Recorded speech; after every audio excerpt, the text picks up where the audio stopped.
you stop by and open a bottle of ketchup for me? Alrighty, guys, welcome into the After Schrock. I apologize; it took a little bit longer to get started than I normally would. There, we were getting some stuff taken care of here, but I wanted to make sure that our audio was good and everything appears to be good to go here. So we'll give everybody a couple minutes to get connected, and then we will get this party started. All right. So I hope everybody had a good week. I hope that your January is going well for you. Are you sticking with your New Year's resolutions? I don't know. I stopped making New Year's resolutions because, number one, the first thing about New Year's resolutions is the number one guaranteed way to make sure that you don't complete a New Year's resolution is to tell somebody about the resolution. There's actually science behind this. When you tell somebody the great and amazing thing that you're going to do as a New Year's resolution, your brain releases the dopamine reward that you get for doing the thing that you haven't done yet. So you get the reward. You're a better person because look at my good intentions, and then you never follow through, and the other person never knows you don't follow through, unless of course your resolution was like to become a track star and then you don't lose the 150 pounds and become a track star. That's pretty easy to see. But all the same, that's why you don't tell people your New Year's resolution. So I didn't actually have one this year. I didn't do a word this year. I didn't have a New Year's resolution this year. I don't know. I have this overwhelming feeling that, and this is going to sound really weird because duh, of course, but the things that are real and the things that are important are going to become very real and very important pretty soon. What's my word of the year? My word of the year is get the effing job done. Like, go. Do your work. Do your work. Spend time with your kids. Spend time with your wife. Be honest in what you do. Be good to the people around you. You don't have no idea how many opportunities I have passed up to torpedo my sister. Oh, I used to love doing that. Younger Thor. Older Thor is like, there's no need to cause her trouble, just because it's funny, Now, yesterday, I still do my pranks, right? So yesterday, my niece was over at our house. And she's, 16 years old. And apparently she has extremely ticklish feet. Like, she can't go get a pedicure because she's like, I got the job done, which means she was like clenching as they were like working on her feet because she's so ticklish, right? And I'm not going to be the creeper uncle guy that's like, let me tickle your feet, No. I'm way more nuanced than that. My daughter has special needs. She says, where's the white remote, Daddy? And because she wants the remote for the TV, and we don't want to watch the Winx garbage that she's going to watch. And you just watch it on your iPad, But I need the white remote, Daddy. I need the white remote. And she got fixated on it. And when she gets fixated on something, she gets fixated on it, and you got to kind of work through that or redirect it. So I chose to redirect it to like, I think the white remote is in Olivia's sock, and she looks at her feet, and Olivia says, "Oh no." My daughter just goes after it. My daughter is 10. So she's like trying to pull her sock off her foot, and everybody's just rolling. It was so funny because she's so ticklish. And it was like, I feel kind of, afterward I was like, am I kind of laughing because I had a special needs kid do something silly? But it was all in good fun. But it was one of those funny moments. So I'll still pull my pranks from time to time. Sometimes in good taste and sometimes not. Yeah, so all kinds of things. But anyway, we're not here to talk about my pranking. We're here to talk about what you guys want to talk about. So now that we've got everybody connected, let's take a look and see who we got here. Mary's here. Good morning, Mary. Karen and Roger are back. Good to have you. Winston, thank you for the audio checks, Winston. I do appreciate it. Greetings, Aaron. Marion, good to have you. Jenny, I saw your comment on the previous one. I'm going to address that. My Lincoln Service Center has one senior technician right now. And as I mentioned in the radio show, we don't promote people unless they're ready. And Carson is very good. Alex is very good. Kim is good on the front desk. I'm not sure why a maintenance checkup for you turned into a multi-day event. That is not supposed to happen. So I'm going to look into that for you and deal with that situation. I did see your post there. I was replying to it, and then I got to talking with Roger, and then I closed the window to open the After Schrock window, and I forgot that I was replying. So I apologize, but Jenny, I will get on top of that over there in Lincoln.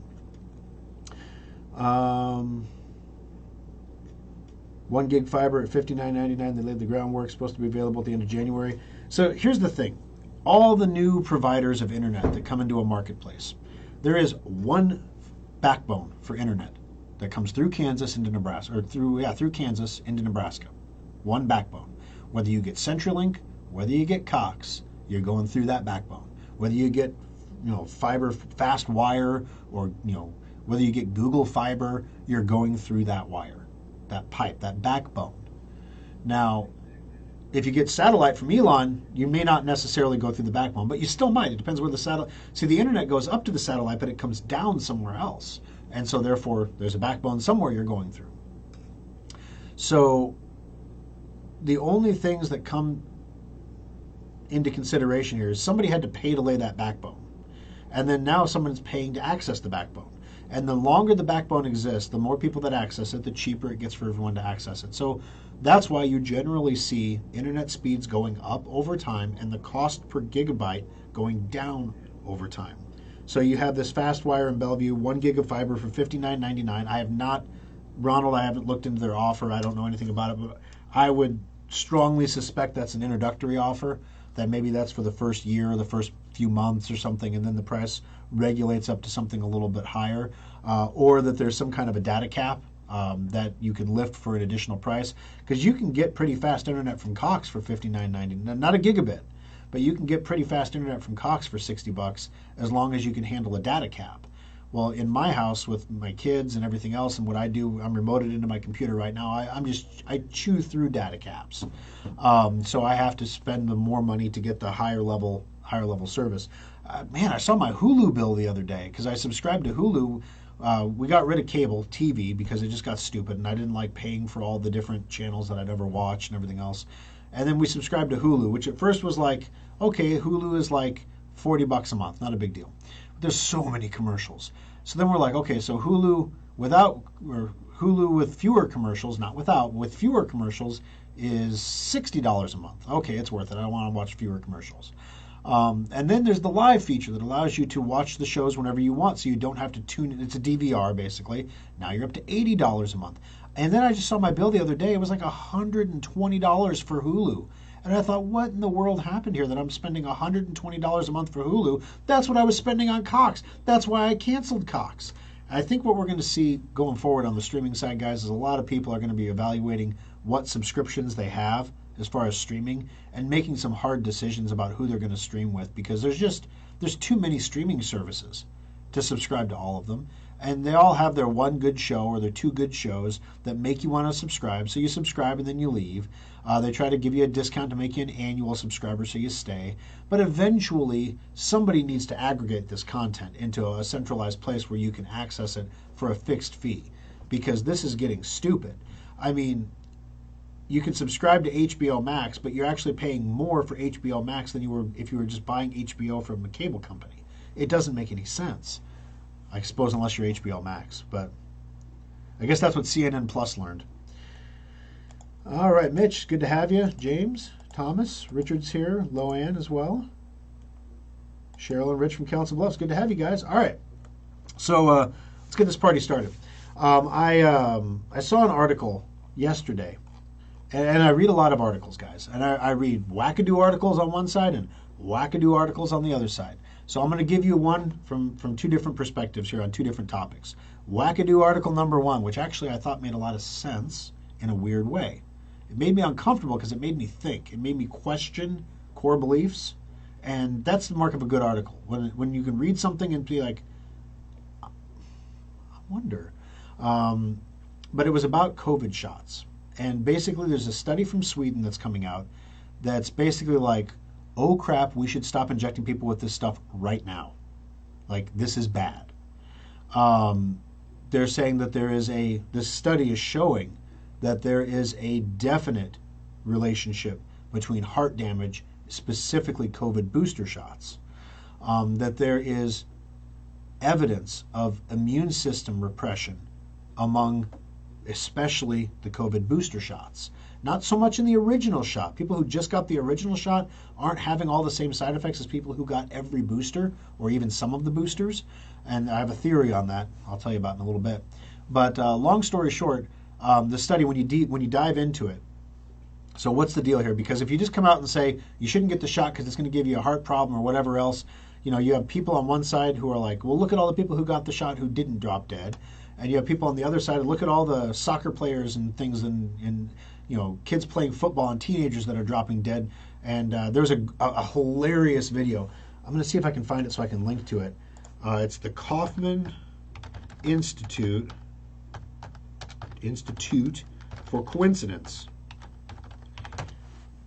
The Kaufman Institute for Coincidence. There it is on YouTube. All right, so let me grab this real quick here. But this article, or this video, is something that I think you should bookmark it and watch it later if you want a good chuckle.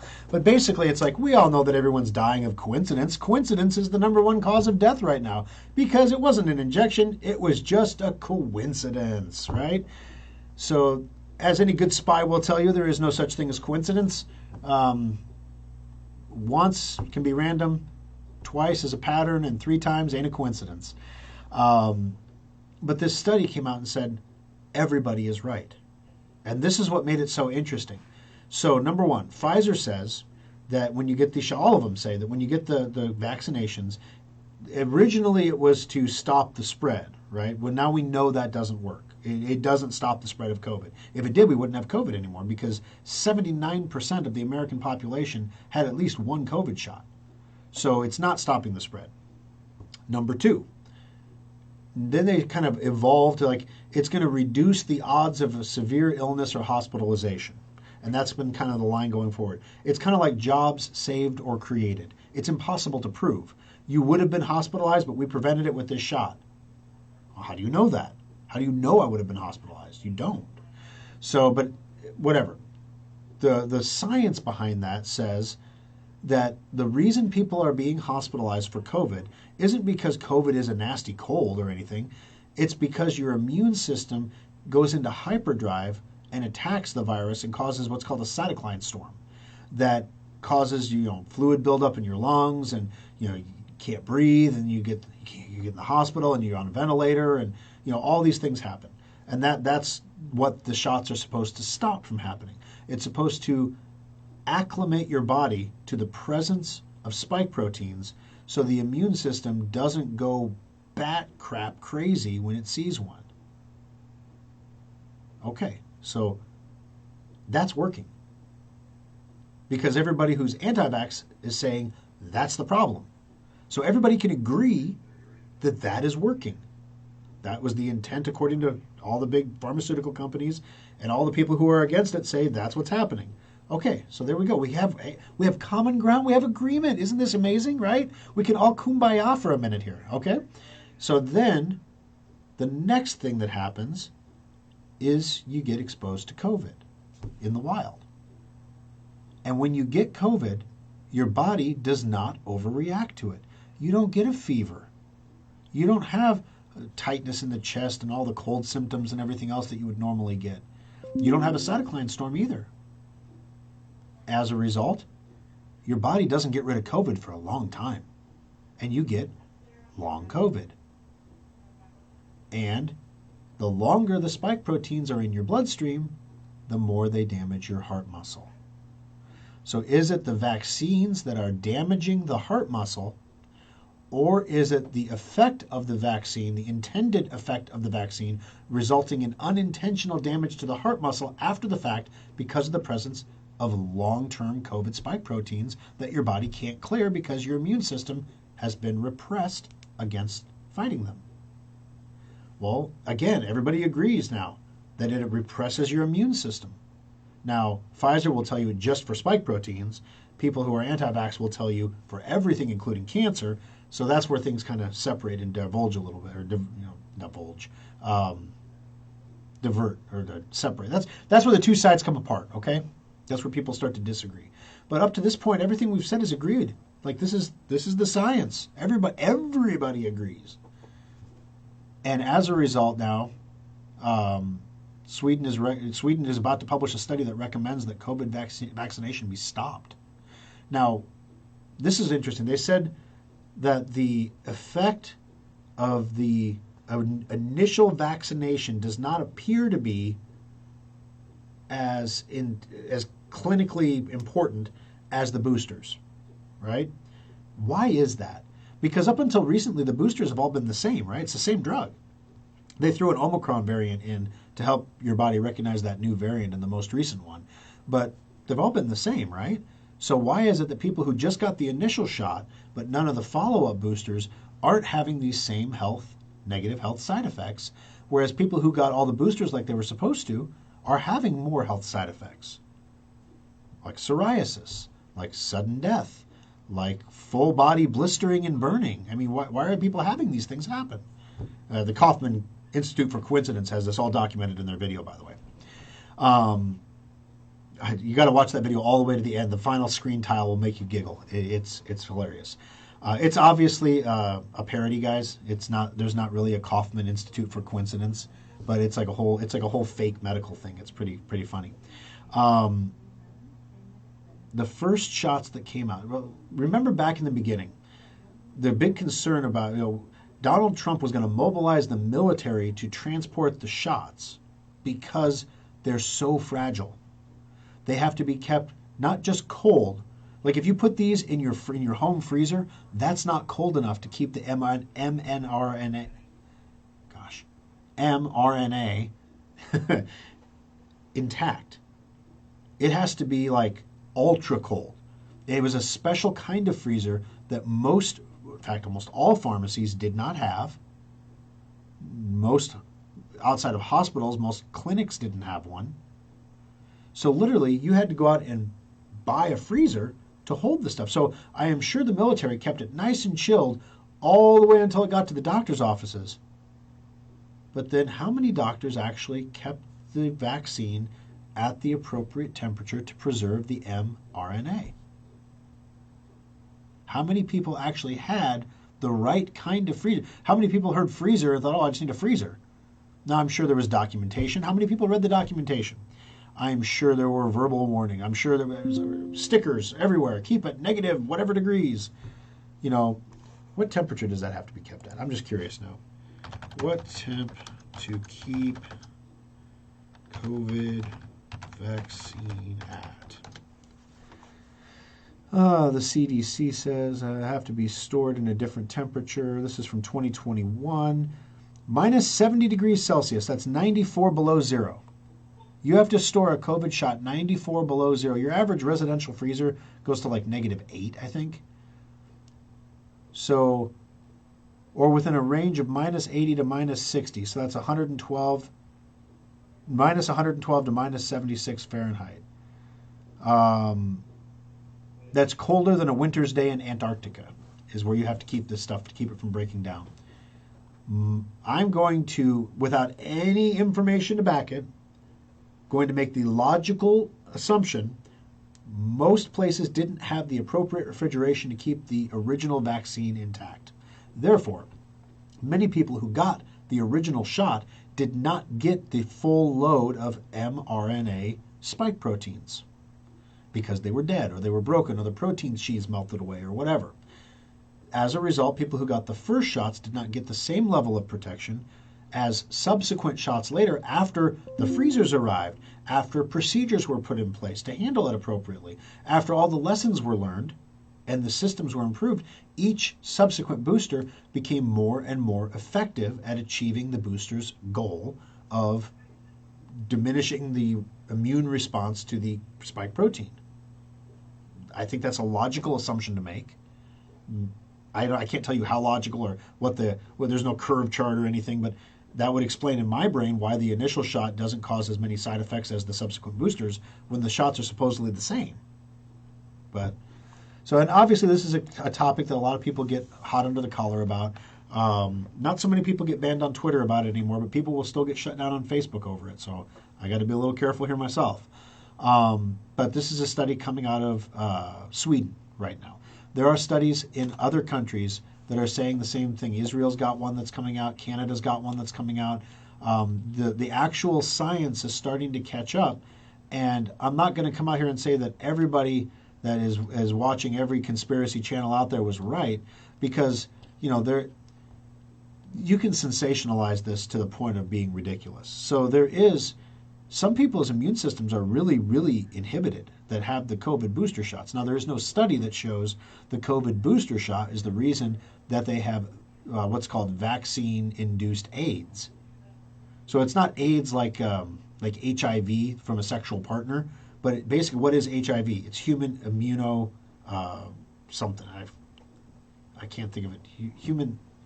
It diminishes AIDS, autoimmune deficiency syndrome. There you go. That's what I was looking for. So AIDS just means your immune system doesn't fight things. It's deficient. So people who are getting vaccinated are finding some people are having diminished immune systems. But that's the intent of the vaccine, right? But of course, then we get into the spot where everything kind of comes apart, where Pfizer says just for spike proteins, it just trains your body on spike proteins. It has no effect on the immune system aside from spike proteins. Then you have everyone in the anti-vax camp that's like, no, it's causing everything. The world's going to, So somewhere in the middle, the truth lies, I'm sure. I'm sure it's not on either end of the spectrum. And as we learn more, we're going to find out what happens when you inject 79% of the U.S. population with an experimental drug. The funny thing is, now this could be because of media bias, or lack of media entirely. How many young Africans are dying suddenly of coincidence? See, they couldn't afford the shot. So a lot of Africans didn't get it. Or they needed the boosters. It would be interesting to see future studies that look at a population of people with a medical system that is, by every measure, substandard to what we have here in the United States, and the instances of illness among them. It's going to be an interesting study because there's another camp of people that says it's the COVID infection itself that's causing all these problems, not the vaccine. So if it's the spike protein, I could see a logical path where you'd say, yeah, I can see where the spike protein could damage the heart while you have COVID, and there you go. So there are going to be studies upon studies upon studies. I never base a full logical, that's the science on one study, because there were studies that said tobacco was good for you back in the day. So, there's all kinds of studies that are going to come out. But I think what we're going to see is an evolution of the science. You're already seeing everybody marching away from the everybody 100% should be vaxxed all the time to maybe we should only vax populations and risk factors. Now, normal vaccine kind of stuff, there's no need to vaccinate a 2-year-old against a cold that a 2-year-old doesn't get normally because they don't have the same respiratory throughput as an adult. Yes, of course, kids can get colds. I'm not saying that they're immune or that they're impervious to COVID or anything like that. I'm just saying that statistically, you vaccinate higher risk populations. You don't, why is it they say you should get your shingles shot if you're over the age of X? Are you not vaccinating an at-risk population? Why aren't you giving babies a shingles shot? Well, maybe they call it the chickenpox vaccine now. I don't know. All right, so there's our controversial subject for the day. Got that out of the way. So let's scroll back up here and see what everybody said about it. Okay, how big of a hole did I dig? All right, with all the server farms in the Omaha area sort of bypass the backbone and keep the traffic local? No, Ronald, because the backbone is what links us to everybody else. So that backbone runs through the country. That's why they call it a backbone. So literally, to get from here to Georgia, you go through the backbone. So if a server here is talking to a Google server in Georgia, it's talking through the backbone, or through a satellite, or through some other means. But that backbone, of course, can be expanded and built on. And I don't know who owns it and all that. I'm not privy to all those details, but I do know there is one fiber backbone because I have a buddy who owns an internet company. And he said, "Well, let me show you something funny here." And he opens up his laptop and he says, "I'm going to run a speed test. I'm going to show you how fast our internet company's connection is to the backbone." So he runs a speed test that's supposed to be a speed test from his company's node to the backbone and back. How fast is it? Except he accidentally ran a test on the backbone to the backbone. How fast can it talk to itself? He put it in a loop.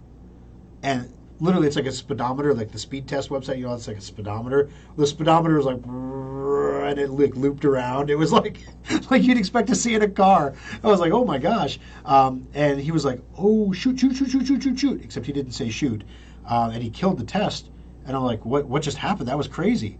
And he goes, we just knocked out the internet for Lord knows how many people because we ran a loop test on the backbone.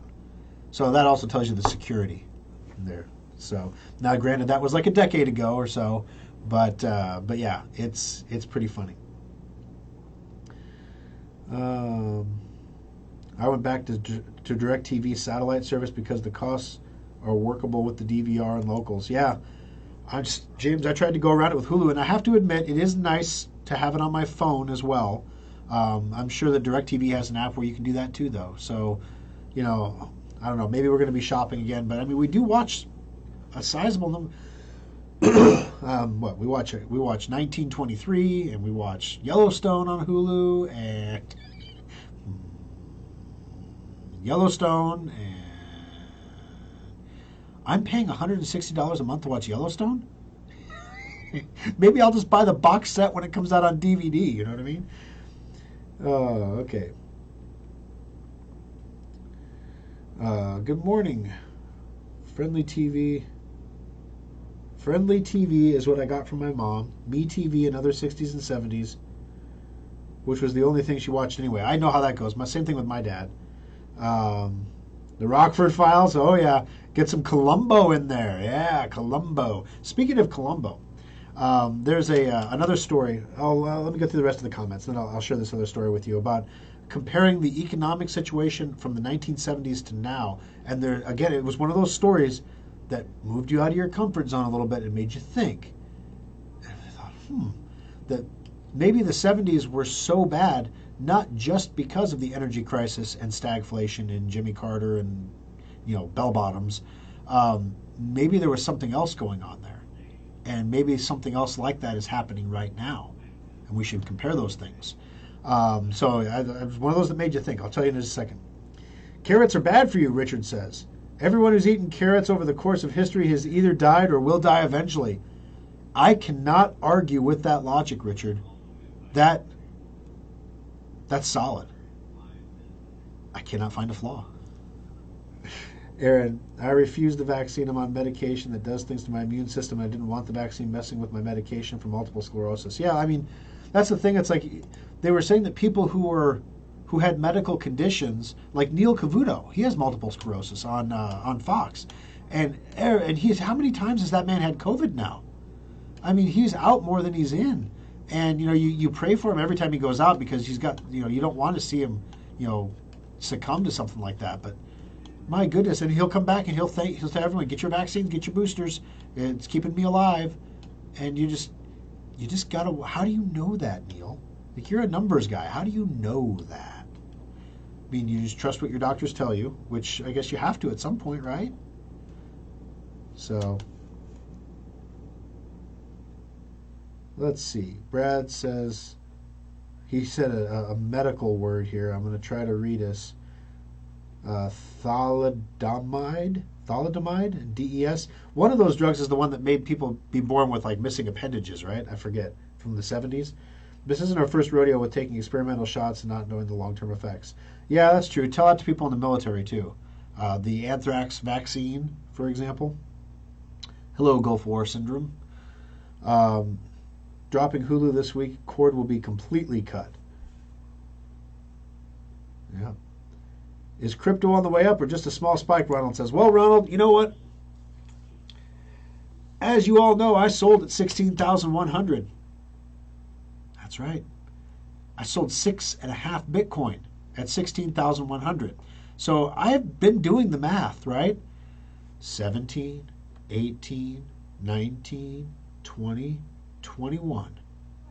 Let's just call it $5,000 a coin times 6.5. That's how much I would have held. More I would have if I would have waited 20 days to sell. So this reinforces the why Thor Schrock never trades crypto.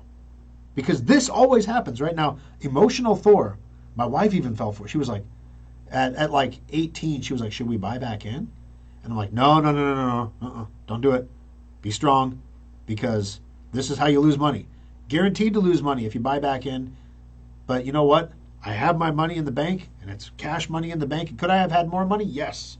I should be thankful for the money that I have, and I should wait for the price to come down, because it's going up for absolutely no reason, no discernible reason. Sam Bankman-Fried is literally hanging himself with a rope with his public commentary. Digital Coin Group is now under investigation by the Securities and Exchange Commission.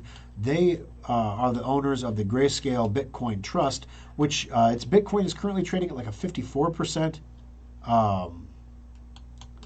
knock to the actual price of Bitcoin. It could be worse now that the price of Bitcoin's gone up. In other words, people would rather buy, if you want to buy a share of the Bitcoin Trust at Grayscale, which is supposed to give you a corresponding amount of Bitcoin. So if they have 100 Bitcoins in the pool and there's 100 shares of Grayscale and you buy one share, you've effectively bought one Bitcoin.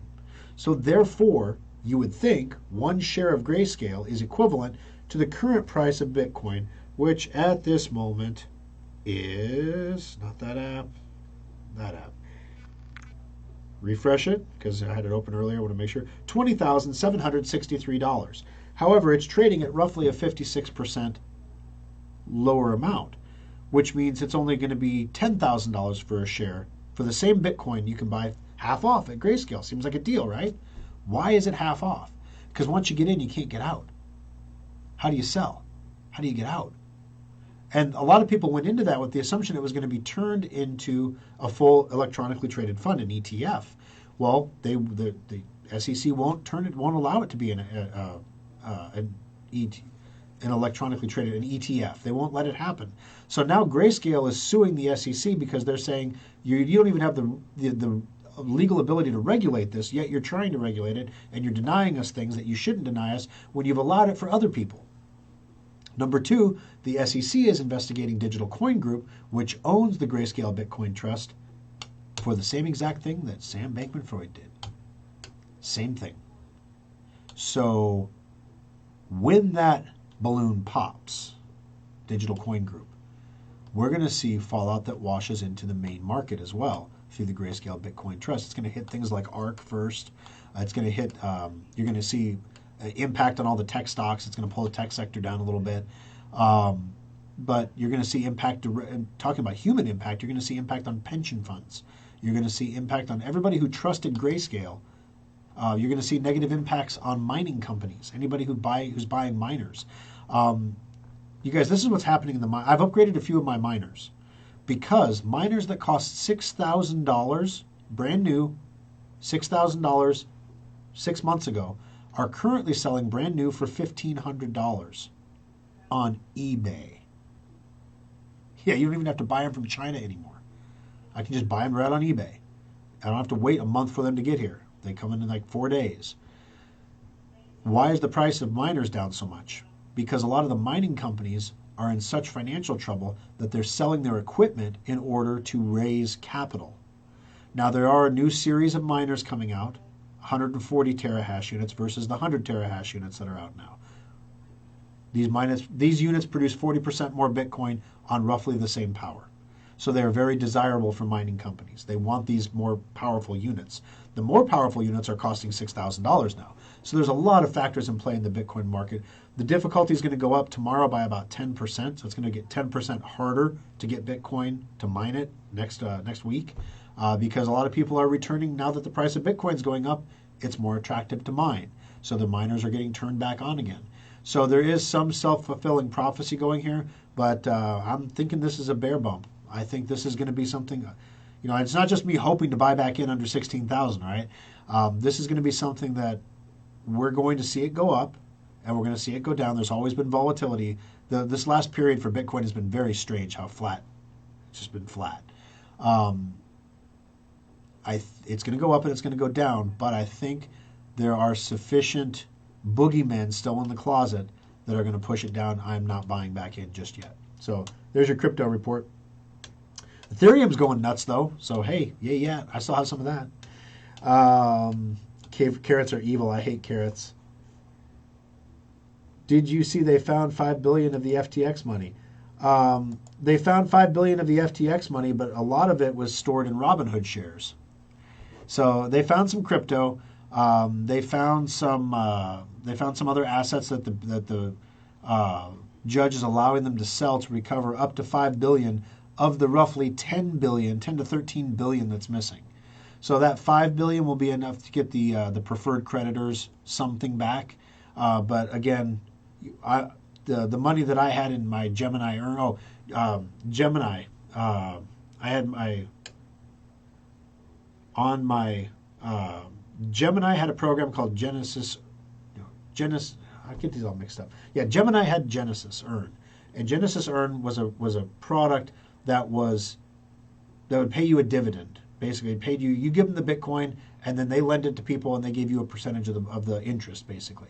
So you got Bitcoin back for lending your Bitcoin out. Through a wide web of interrelated defaults that were Catalyst was FTX, and then Digital Coin Group was the group that was supposedly lending out the money that Genesis was sending over. Well, the Digital Coin Group locked it down, so Genesis locked it down. So I got 10 grand locked in Genesis that I can't get out. It's just stuck there. Now the SEC is coming after Gemini for launching the Genesis platform that was supposed to be a security, they're saying, because it paid a return and it lent money. It was basically a bank, and it should have been authorized as a bank, and it wasn't. And they're coming after Digital Coin Group for being a part of the Genesis Earn program. So literally the pressures on Genesis, one of the largest exchanges, the Winklevoss twins, and Gemini and Digital Coin Group and everything, there's so much pressure coming down on all these people right now. Governmental pressure, people looking for scalps, people looking to make a political career, finding somebody doing something wrong. And trust me, there are people who are doing things wrong in this. This is the Wild West, guys. This is might makes right. And everybody knew that getting into it, or you should have. So your coins, your keys, your coins is still true. That makes it not the Wild West. But a lot of people don't want to handle their own coins. They don't want to hold on to them. It's like people don't want to have all their cash from the bank in their wallet, because what happens if something happens to me? They never think what happens if something happens to the bank. Well, this is something happening to the bank. And this is why you should keep some coins in your wallet. Let's see here. Thanks, Thor, for checking into it. Yeah, I will definitely check into it, Jenny. My rule of thumb is how servers talk to each other. The servers can be next to each other, but in a crunch, the comm goes all the way around the world, and that's why it's slow sometimes. Yeah, this is true. Sometimes the quickest route between two computers is not a straight line. It's not an Ethernet cable. Billy Joel mentions that we didn't start a fire children. Oh, yeah, it was the lyric. I never knew that that's what that was. How have I heard that song that many times and never known that? Am I the only one that's thought that somebody needs to remake the We Didn't Start a Fire song with like modern stuff? Like all the stuff that's happened since the song? I mean, I wonder how depressing the song would be. Okay, so speaking of depressing in 70s and things like that, a lot of people have been comparing the economic situation that we're in now to the 1970s.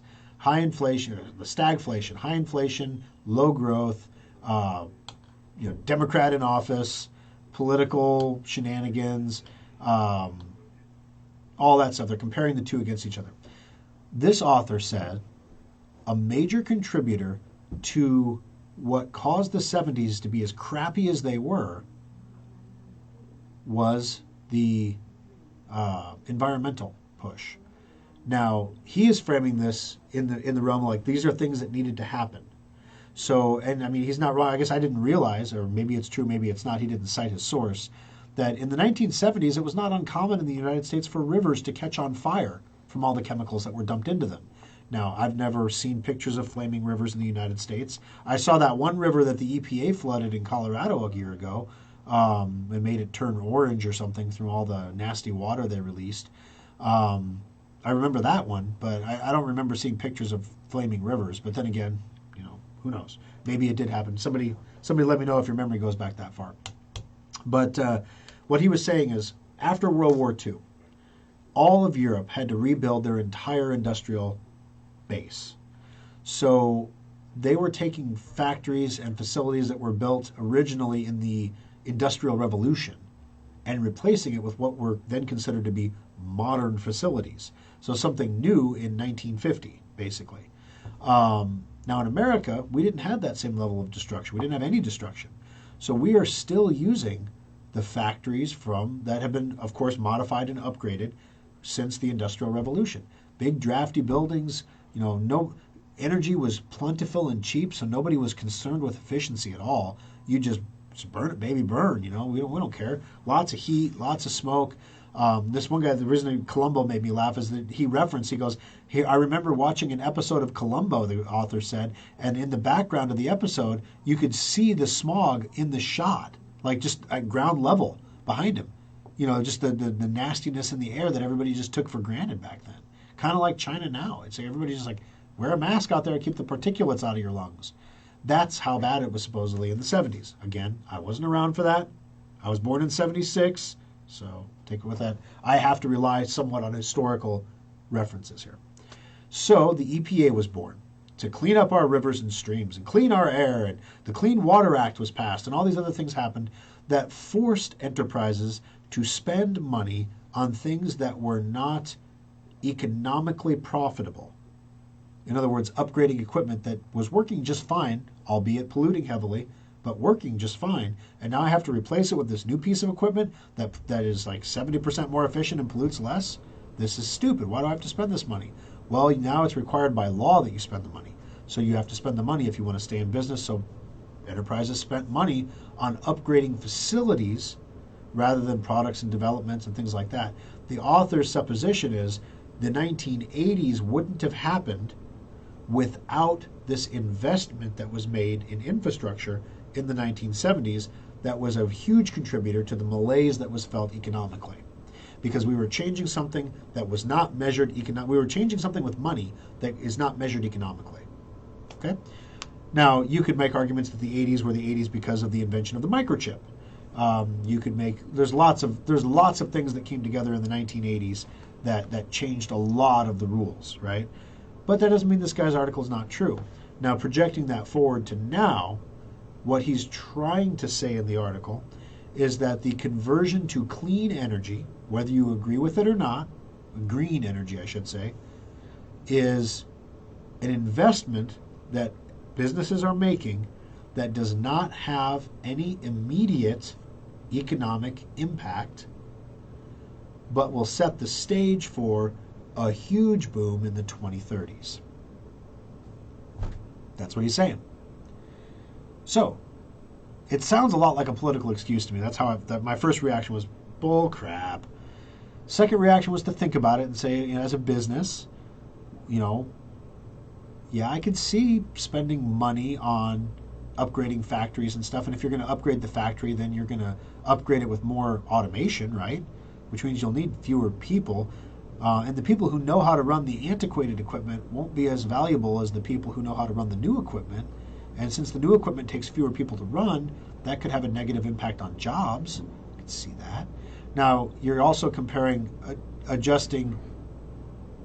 making immediately non-productive investments into something that will eventually be productive, and you're comparing that with making investments into solar panels and windmills that have a 5-year to 10-year life expectancy before they need to be replaced.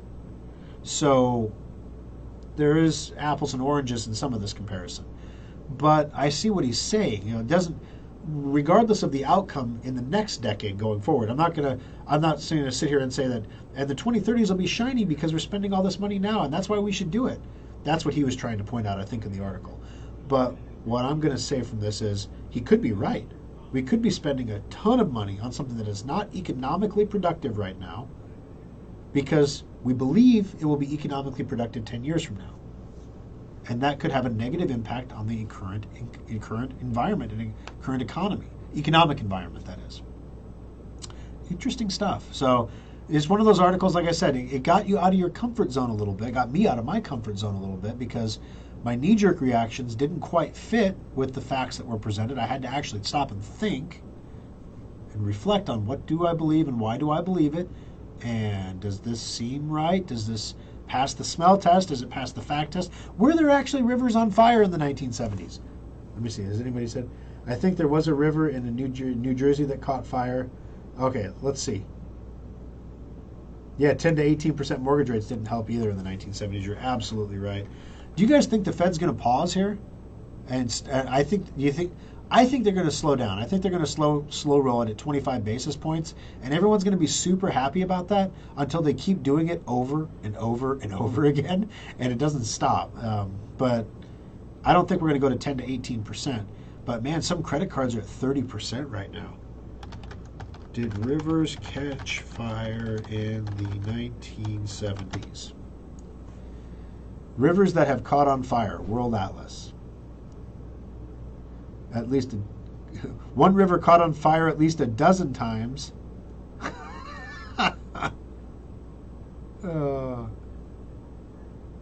Shocking river fire that fueled the creation of the EPA from the History Channel. Oh, let's see. It was Cleveland. Yeah, Cleveland River caught on fire. The nation noticed.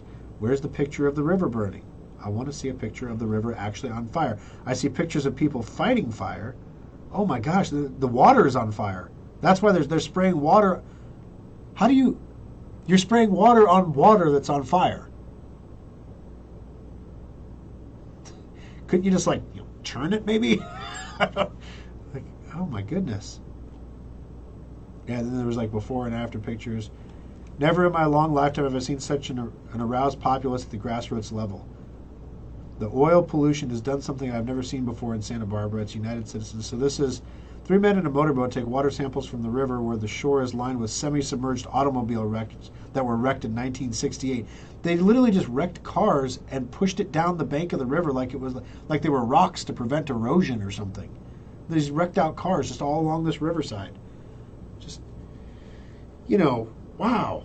Okay. So, when you ask questions of do we need the EPA, the Environmental Protection Agency? Do we need the Department of Education?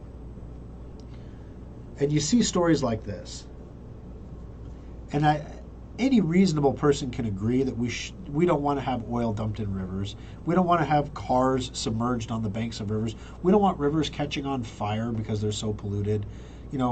We all want to breathe clean air. We all want to drink clean water. I don't know what's going on with Papillion's water, but literally, the other day, my wife, we have a filter on the refrigerator that takes a lot of the chlorine and stuff out. But she was brushing her teeth and she just used tap water and she just swished it around her mouth and spit it out. She goes, literally, it tasted like pool water. What are they trying to kill? What's going to come out the tap? And come get you. So yeah, I mean, you want to believe we don't need these agencies because there's so much waste. Do we really need a whole agency to make sure people don't dump stuff in rivers? Can't we have a law enforcement agency tasked with the enforcement of domestic federal law, police companies that dump stuff in the river? Isn't this an FBI job? Why do we need a whole agency to enforce this where we could just, the FBI would be thrilled. We're going to get rid of the EPA. We're going to cut their funding in half. We're going to give half of it to the FBI. We're going to take the other half, and we're just not going to spend it. Yay! FBI gets a huge budget increase. EPA is a little upset about it, but FBI is going to hire the people from the EPA who are actually doing work, not the management, but the people who are actually doing the work will end up with jobs at the FBI because they'll need people trained in, environmental enforcement, right? Wow. Why do we need a Homeland Defense Department? Because the agencies don't talk to each other. The agencies don't talk to Congress. You thought creating another department was going to fix that? Literally, I read an article this week. Did you know there is a Nixon tape where Nixon tells somebody from the CIA that he knows they killed JFK, that he knows, he says the name of the person, edited the autopsy to move the bullet down lower to basically go with the single shooter hypothesis, that he knew Nixon was trying to blackmail the CIA into helping him in his Watergate situation. The CIA had infiltrated the Watergate burglars. like something like 80% of the burglars that were there for the Watergate thing were CIA employees. I mean, the CIA knew everything, and they probably still do. Probably watching this right now. Probably watching me all the time, actually. So they won't even talk to government. When Congress comes along and says, you will give us these documents, and they say, no, we won't. And they just don't. And then no one pays a consequence for it. Yeah. What do you do with that? What do you do in that scenario? Like, how do you... Like, that's the deep state. The deep state is real. And it's not like this nefarious organization that's like... It's just a whole bunch of bureaucrats looking out for each other, looking out for their positions, looking out for their budgets, looking out for themselves at the expense of everybody else. And all those interests align against the interests of what the people who are sent there to govern are there to do, and they butt.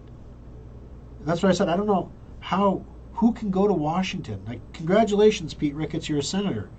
Try to stay clean. It's like saying try to stay clean in a 1970s United States factory on a burning river. Good luck. Don't wear a white shirt. Wear your stocking cap. People remember that if you've been in Nebraska for a while. All right. Yeah, buy Kimberly a dozen eggs. I'll show you here. Ronald, there was a picture my wife showed me, and it was like, it was a lady holding a ring box, and it had an egg in it. And he goes, he went to Kroger. It was like, aw. Let's see. Today is National Bagel Day. Do with that what you will. Bagel bin is open until 2. Today is National Bagel Day. I haven't had a bagel in years. I've had donuts, but I haven't had a bagel in years. I wonder why that is. Why haven't I had a bagel in years? I don't know. All right, Tesla car. A Tesla car stopped on the Bay Bridge, caused an 8-car pileup. I can't believe people using the self-driving feature in heavy traffic. Okay. I use the self-driving feature of my F-150 in all kinds of traffic. With that said, I don't know if maybe Tesla's is that much better that it can give you the illusion of complete trust. But so my F-150 ping-pongs a little bit, especially on curves. Ping-ponging is where the cameras are watching the lines for your lane. It knows where your lane is, but you're going to ping-pong off the lines like you're a ball. So going around a curve, especially a curve that changes, so if it's a steady curve, that's easy. But if it's a curve that starts off and then gets sharper, the truck freaks out. It doesn't know how to handle that. It goes bong, bong, bong, bong, bong, and lets me know I have to take control. And you better darn well be ready to take control. So my F-150 allows me on certain roads, so interstates, on some highways, Dodge Street. I can drive to Des Moines on pretty much autopilot. So I don't have to touch the wheel. I can sit back, but there are 2 cameras that watch my eyes. If I close my eyes, it bong, bong, bong, bong, resume control, open your eyes kind of thing. If I don't open my eyes, it keeps bonging. If after like 10 seconds of not opening my eyes, it like pumps the brake. Like, boo, enough to move you in your seat. Like, wake up, kid. It's kind of annoying if you're taking a drink. I just block the camera view. Bong, bong, bong, bong. I know, I'm just getting a drink. Leave me alone. So yeah, but I'll drive it on autopilot. Well, it's not quite called. It's called Blue Cruise. But there are times, for whatever reason, it's supposed to center you in your lane, but for whatever reason, it likes to hug the left line. So as long as you're always driving in the left lane, that's fine. That's great. That's safe, right? But if you're in the right lane and there's a semi next to you and you're hugging that lane and you got those long mirrors like I do, you're just kind of nudging it back, and then the truck's like, no, we can go back. And you're like, no, we can go back. Yeah, so it's... I don't fault people for using the self-driving functionality in traffic. I do fault people for not being... Okay, your car stopped and you didn't notice? So the people that are, like in the Tesla cars, they don't rely on cameras. They rely on a weight sensor on the steering wheel. So as long as your hands are on the wheel, as long as the weight of your arms is on the steering wheel, the self-drive feature will continue. So people have figured this out, and there's actually, you can buy them online. There's steering wheel weights that hang from a chain below your legs that basically pull down on the wheel sufficient to a hand grab. So it allows you to sleep while your Tesla drives you somewhere because it thinks that you have your hands on the wheel. So if you're going to be an idiot and defeat the safety functions that are built in to make sure you're not an idiot, I just feel bad for the people you kill behind you. That's just dumb. So self-driving is definitely not. Self-driving vehicles are not they're not on the 5-year horizon for the masses. So to get a self-driving vehicle right now, you pretty much have to buy either a really expensive pickup, a really expensive car, or a tricked out Chevy will get you there, probably the cheapest of any of them, at like $70,000, or a Tesla or something like that to get self-drive.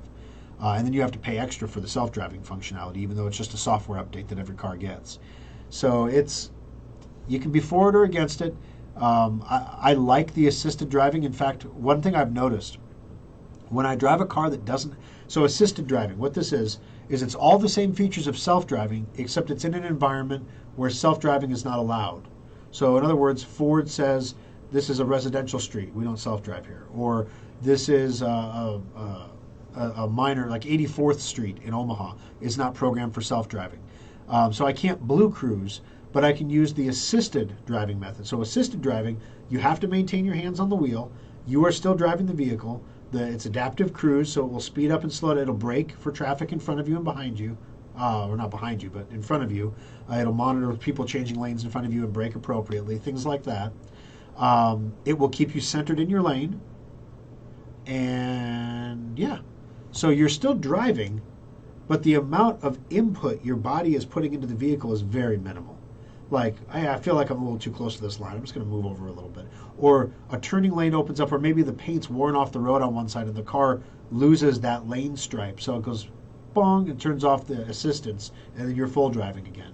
But just for a couple seconds until the line comes back, and then you're back again. When I get into a car that doesn't have self-driving options or assisted options, I find myself wandering in my lane a little bit. Like, I've gotten mechanically lazy about my driving. Like, you get a sense when you drive a vehicle how to keep it in the lane, you just kind of learn your vehicle, right? So I've learned my vehicle, and my vehicle does 90% of the work for me. So I don't have to do but 10%. When I get into a regular car, like one of the shop cars, and I have to drive at 100%, I mean, I still drive, but I have to focus a little bit more because it's not normal. So yeah, there's some self-driving stuff out there. And there are some idiots that are really abusing the tech, but some of it's actually really nice. I have to tell you, it's nice to not have to be actively engaged in the act of driving all the way to Des Moines and back. Now, granted, I still have to keep my eyes on the road, and there's not a ton of traffic on the interstate at that time of day, in the morning and in the evening. It's a boring drive. It's Iowa. It's a boring drive. It's nice to be able to let my mind wander onto other thoughts, or you can't really read anything because if you drop your eyes from the road, if you drop your eyes to the speedometer for more than 5 seconds, it dings and tells you to watch the road. You can't look off at a billboard for more than 5 seconds or it tells you to watch the road. I mean, it's pretty adamant about watching the road. So you still have to watch the road, but you can kind of take in the scenery around you a little bit. You're not focused exclusively on the road in front of you. You're aware that it's there. I'm aware of my surroundings and the vehicles around me so that if there's cars around me, I am prepared to take control of the vehicle because as trust as I do, I don't fully trust. So yeah, if something goes sideways or somebody does something really stupid, decides to sideswipe me or rear end me or something like that, my truck's not going to know how to handle that. My truck's not going to move out of the way of a sideswipe. It's just going to hold its lane. In fact, the other day I was dozing off on the couch at home, and I started to dream that I was driving my truck, and that I wasn't paying attention. And I don't know if I was in a tunnel or something. There was a concrete wall on my right, and I was drifting to the right, and my mirror started scraping the walls. That god awful sound, like when you scrape up against something when you're driving. And in my dream, I was like, "Gah!" because I was nodding off as I was driving in my dream, and it woke me up in real life. I jumped off the couch. I was like, "Gah!" My wife just looks at me. I'm like, I was wrecking my car. She's like, go back to sleep. So don't close your eyes on icy roads. I'm not a moron.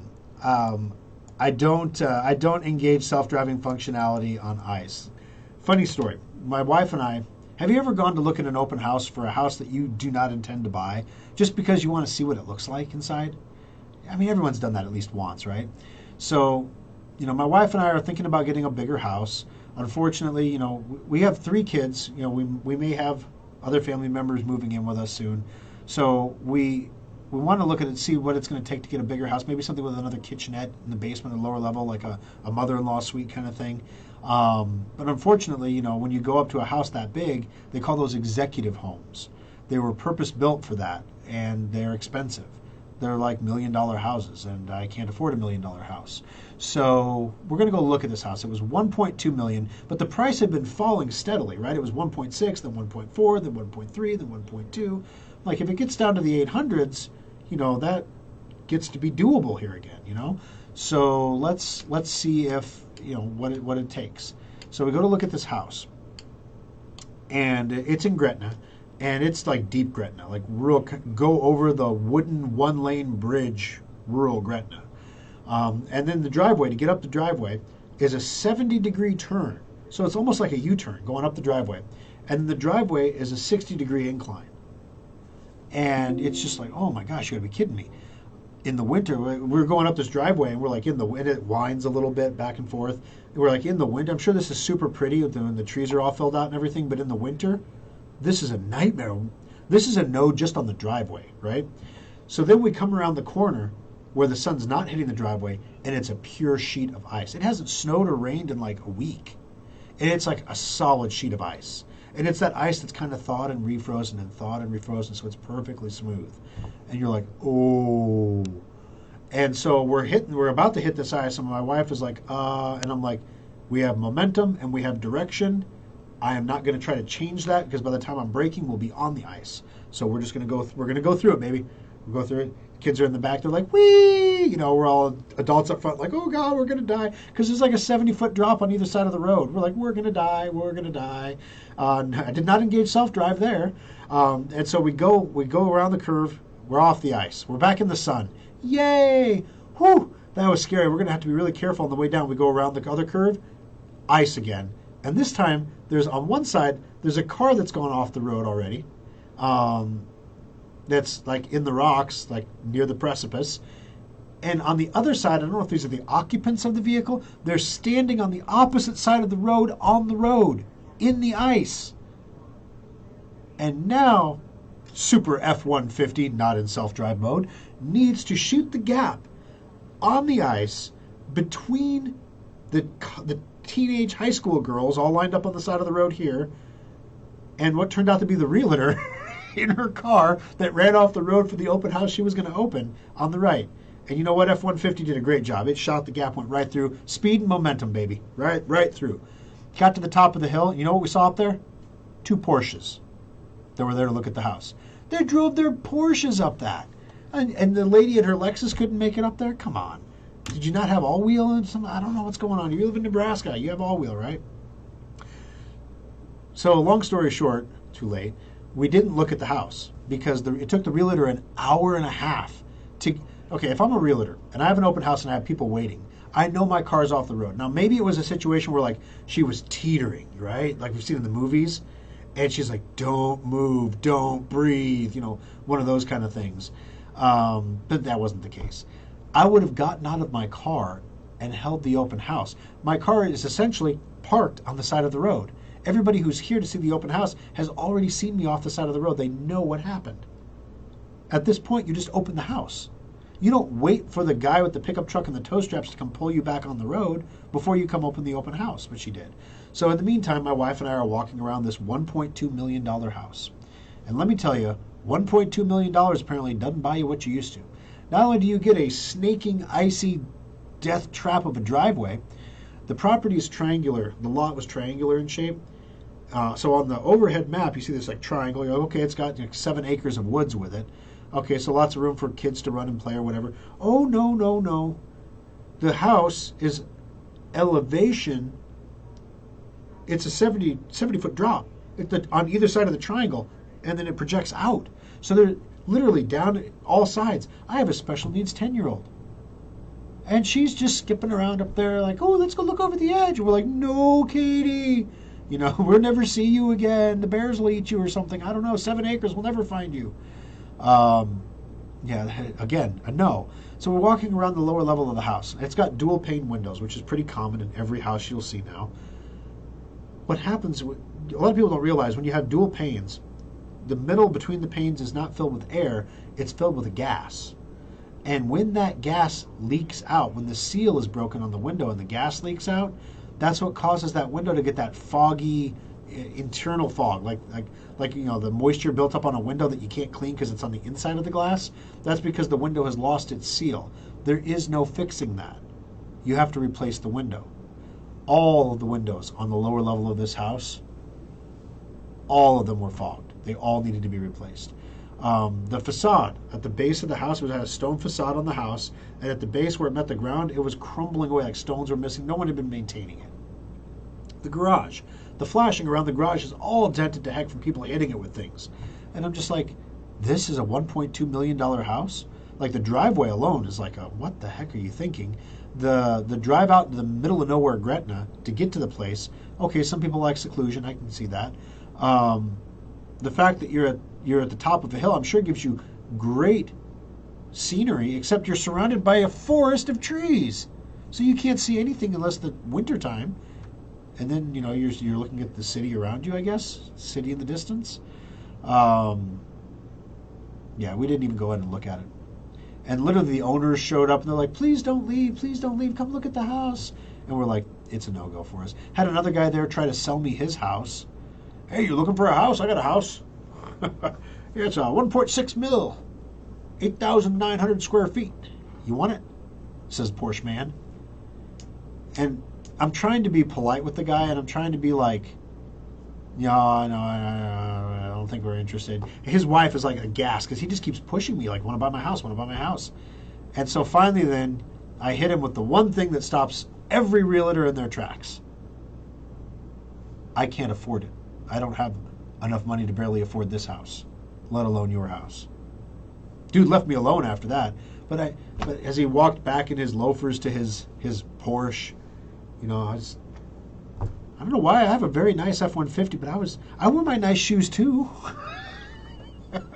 So anyway, there you go, guys. So if you ever go and look at a house in Gretna, don't go look at the house on the Triangle lot. It's at the top of the hill with this.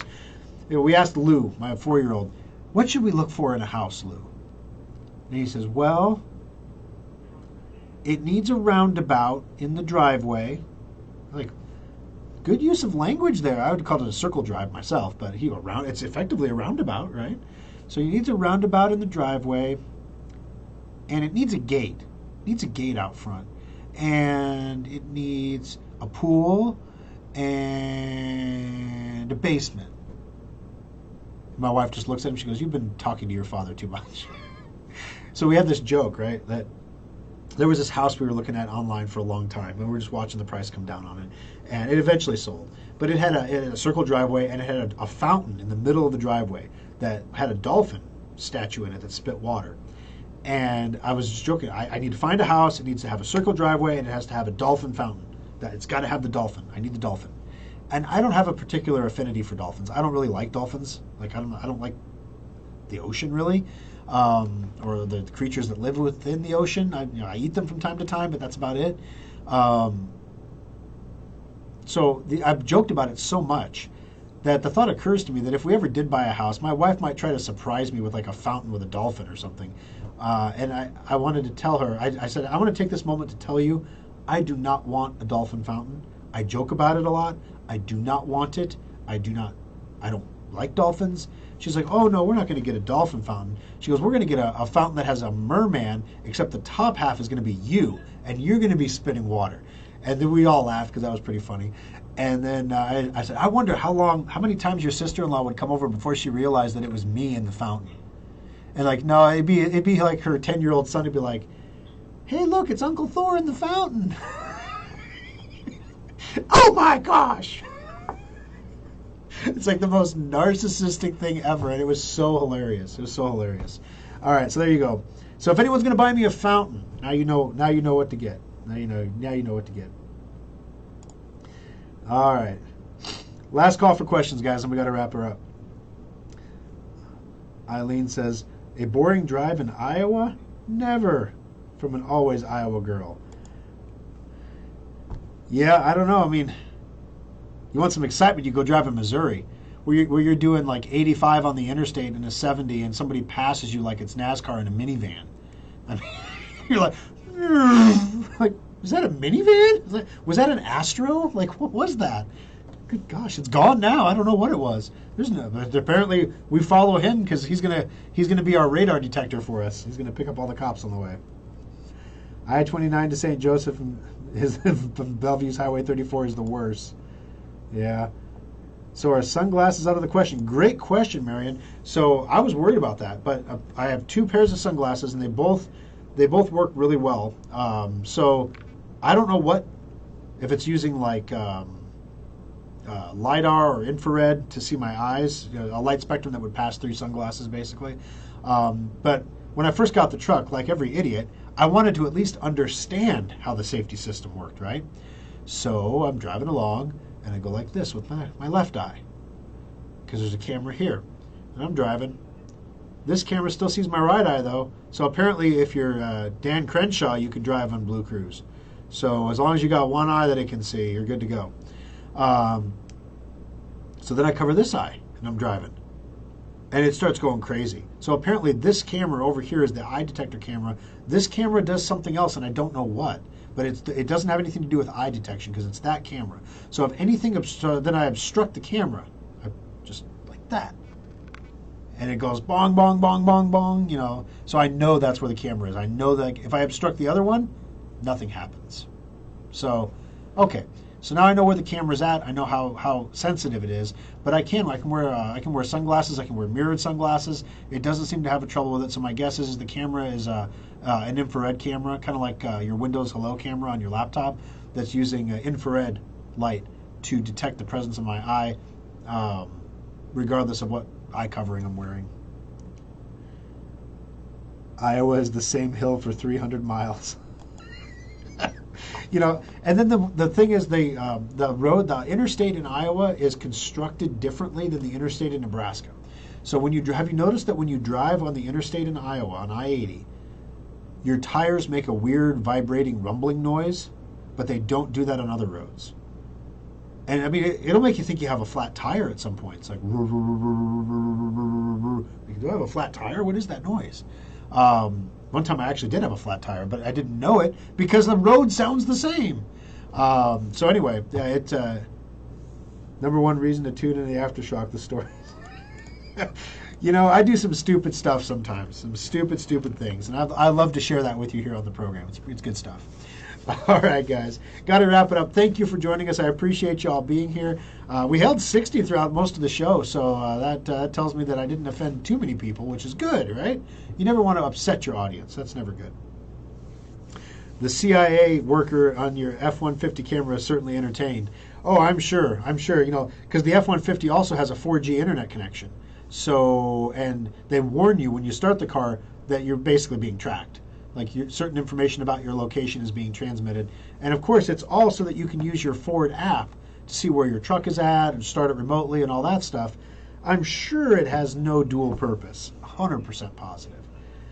When is someone going to hack one of those? We'll see. All right, guys, got to wrap it up. Have a great week, and we'll talk to you next weekend for another edition of Compute This.